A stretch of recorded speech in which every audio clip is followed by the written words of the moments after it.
CNBC Awaaz and India Bonds presents Bond Street. Bond street की अगर बात करें तो इस क्वार्टर और इस हफ्ते की शुरुआत यहाँ पर सरकारी बॉन्ड्स के दाम गिरने की वजह से है। जनवरी से मार्च में स्टेट इंडिकेटिव बोरोइंग कैलेंडर में यहाँ पर तेजी है और उसी वजह से बाजारों में हमने यहाँ पर ज़्यादा स्टेट इंडिकेटिव बोरोइंग कैलेंडर की वजह से यहाँ पर बनता हुआ देखा है।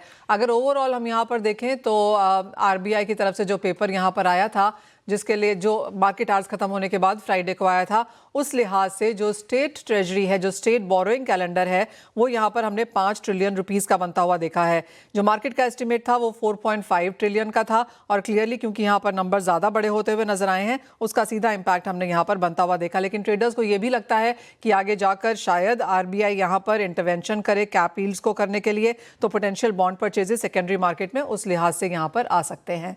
दूसरी बड़ी बात ऑफ कोर्स यहाँ पर अडानी एंटरप्राइजेस की तरफ से जो नॉन कन्वर्टेबल डिबेंचर है वो यहाँ पर कल लॉन्च होने वाला है।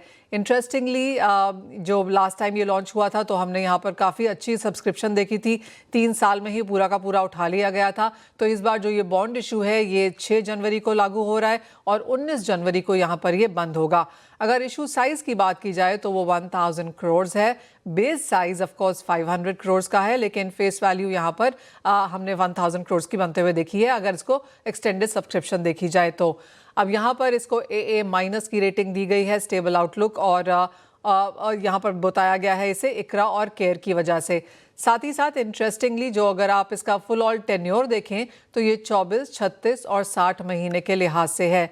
जिस तरह से हम समझते हैं और जो पेपर बताता है उसके लिहाज से जो इसका इस्तेमाल है पैसे का जो रेज किया जाएगा वो कर्ज चुकाने में होगा और साथ ही साथ जनरल कॉर्पोरेट ज़रूरतों के लिए भी इस फंड को यहाँ पर शामिल किया जाएगा।